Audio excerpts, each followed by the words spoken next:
Hello friends, welcome back to my YouTube channel. I am Bhavna Bisht. आप सब कैसे हो मुझे कमेंट बॉक्स में ज़रूर बताना। आज की हमारी वीडियो होने वाली है जिसमें मैं आपको शो करूँगी इकोनॉमिक्स क्लास 12th की project file on the topic of Sarva Shiksha Abhiyan. उस फाइल की पीडीएफ से आप स्क्रीनशॉट भी ले सकते हो और फाइल को मैं आपको अच्छे से समझा भी दूँगी और क्या क्या क्वेश्चन पूछे जाते हैं वो भी आपको मैं बता दूँगी। तो चलिए हम अपनी वीडियो को शुरू करते हैं। ये है मेरा सर्टिफिकेट का पेज। फाइल में आपको सर्टिफिकेट भी लगाना पड़ता है, तो उसका कंटेंट आप देख सकते हो कि आपको क्या क्या लिखने की ज़रूरत है। इसका आप स्क्रीनशॉट ले लो।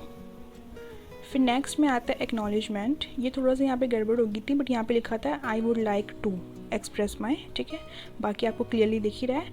अगर आपको कोई भी वर्ड या कोई भी लाइन समझ में नहीं आती है तो आप मुझे कमेंट कर देना, मैं आपको वो लाइन बता दूँगी। एक्नॉलेजमेंट का कंटेंट भी आप यहीं से लिख सकते हैं, बिल्कुल सेम। बस आपको अपने टीचर का नेम और अपना नेम चेंज करना पड़ेगा। फिर नेक्स्ट है हमारा साइनॉप्सिस। साइनॉप्सिस भी आपके प्रोजेक्ट में एक समरी की तरह होता है, यानी कि आप यहाँ पे अपने प्रोजेक्ट का इंट्रोडक्शन दे देते हो कि आपका प्रोजेक्ट किस चीज़ के ऊपर है और वो जो भी आपका टॉपिक है उसको आप थोड़ा सा एक्सप्लेन कर देते हो। साइनॉप्सिस भी आपकी सीबीएसई के प्रोजेक्ट फाइल में ज़रूर होना चाहिए। ये भी एक मेन कंटेंट में से है। इसका भी आप स्क्रीनशॉट ले सकते हो। फिर यहाँ मैंने बनाया था इंडेक्स।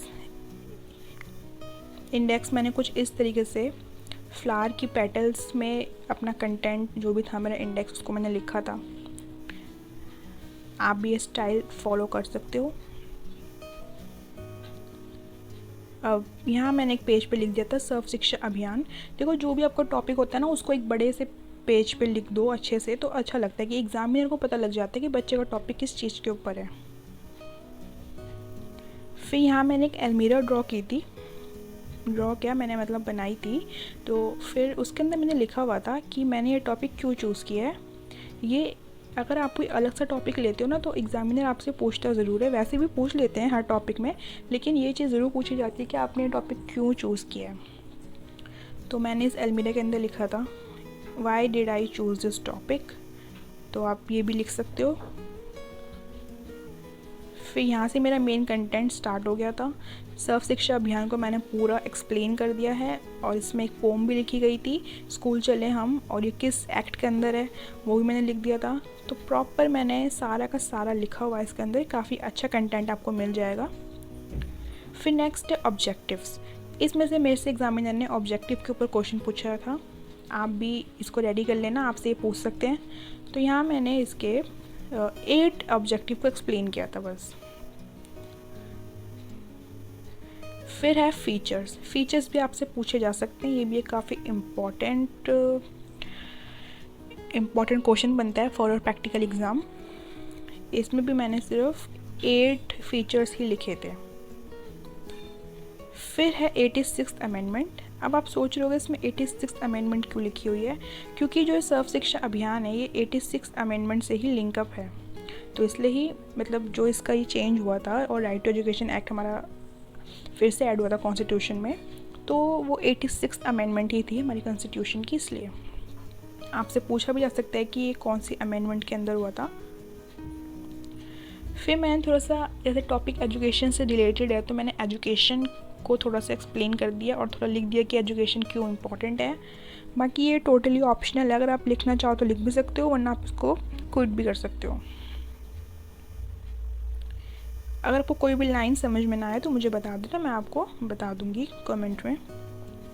फिर मैंने यहाँ पे लिखा था स्ट्रैटेजीज़। स्ट्रैटेजीज़ को मैंने थोड़ा 3D लुक देने की कोशिश करी थी। फ़ोटो में इतना दिख नहीं रहा है बट वैसे काफ़ी अच्छा लग रहा था ये पेज। इसका भी आप स्क्रीनशॉट ले लो। फिर मैंने बात की थी मेरिट्स की। ये काफ़ी इंपॉर्टेंट क्वेश्चन है, ये आपसे ज़रूर पूछेगा एग्जामिनर। मेरिट्स डीमेरिट्स यानी कि एडवांटेजेस एंड डिसएडवांटेजेस, तो इसको भी आप अच्छे से याद करके जाना। फिर है हमारा डीमेरिट्स। डीमेरिट्स भी एक इम्पॉर्टेंट क्वेश्चन है।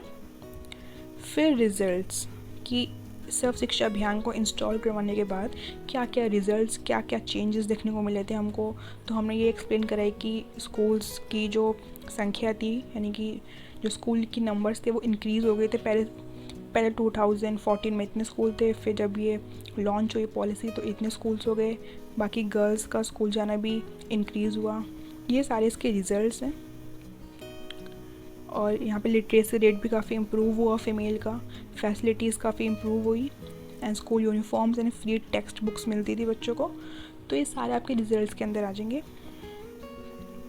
फिर है चैलेंजेस। मैंने सिर्फ 3 चैलेंजेस लिखे थे, सॉरी 4 चैलेंजेस, आप भी लिख सकते हो। फिर मैंने यहाँ पे अचीवमेंट्स का एक्सप्लेन कर दिया था, क्या क्या अचीवमेंट्स थी इनकी। फिर स्पेशल फैसिलिटीज़ यही थी कि इनको 3000 का एड मिलता था जो बच्चे होते हैं ना चिल्ड्रन विद स्पेशल नीड्स, यानी कि जो बच्चे डिसेबल होते हैं उनके लिए। फिर प्रोविज़न, इसमें स्पेशल प्रोविज़न था SCs एंड STs के लिए।